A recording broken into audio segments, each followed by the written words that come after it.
patients where somebody who deals with trauma in my work and who speaks so much, and words really are my métier. The words fail me at this point. Um, it's difficult to explain how I perceive the situation, but in a certain deep sense, I feel that it's the worst thing I've seen in my whole life. And it's impossible to compare atrocities. I mean, nothing compares with the mechanized murder of 5, 6 million Jews by the Nazis. Uh, what can compare to the slaughter of 3 million Vietnamese civilians by the Americans?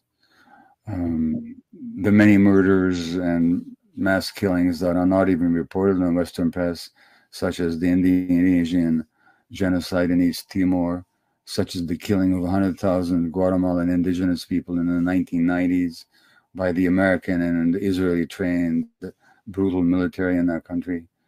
One could go on. But what is different about this is that I've never seen anything so publicly committed, such atrocities perpetrated on television, and the victims are presented as the perpetrators, and either this spectacle, this obscene, vicious spectacle that we're subjected to, is either supported or condoned by the major media, and all the politicians. Now, it's obligatory, and I think it's even necessary to say, this is my point of view, is that what happened on October 7th wasn't justifiable, that the killings of civilians, whatever details may yet emerge about intentions or what actually happened, that's not something that should have happened. That was something horrible, and it was an atrocity. But even the need to say that comes out of a culture in which the atrocities of the other side are never called out. No Israeli spokesman, when they talk about their policies, ever asked, do you condemn the pogrom at Hawara in the West Bank earlier this year? Do you condemn the killings of Palestinian children by settlers? Do you condemn the regular attacks by the settlers? Do you understand that the former deputy chief of staff of the Israeli army said that the situation of the Palestinians in the West Bank reminds him of the situation of Jews in Germany? Is this even reported in the Western press? And what he meant by is that the settlers, like the Nazi hooligans, are free to attack the Palestinians as the Nazis, thugs, the brown shirts were free to attack Jews, and the army and the police not only stood by, they aided and abetted them. Is the Western public made aware of the thousands of Jewish Israeli rabbis and historians and intellectuals who recently signed a document calling the present situation clearly apartheid?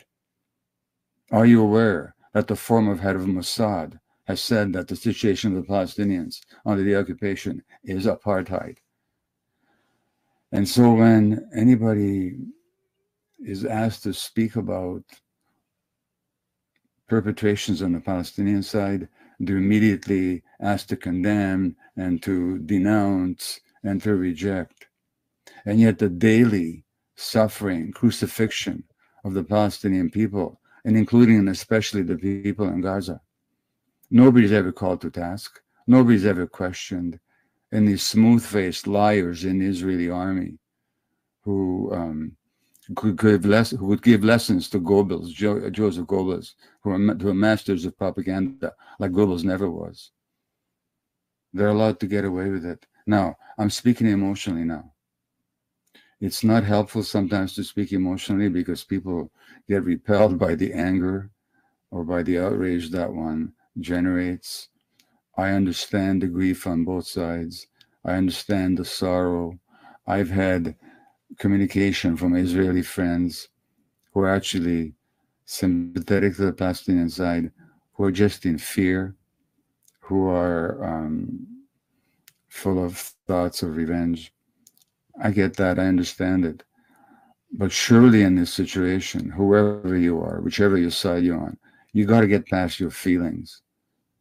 You can understand your feelings, you can accept them, but you owe it, if you want truth, and if you want peace, and if you want justice, you can't just go by feelings, feelings that are conditioned by decades of propaganda, decades of weaponizing the suffering of Jews as a baton with which to beat the Palestinians. You got to get past that. And you have to actually ask yourself, do I really know what's going on? Have I stood 1 second even in my mind in the shoes of the other? Have I tried to understand what's happening to those people? If they committed certain acts that are hateful, what drove them to that hate? Did the Palestinians come to Europe to attack Jews? Or did something happen in their land that made them so desperate?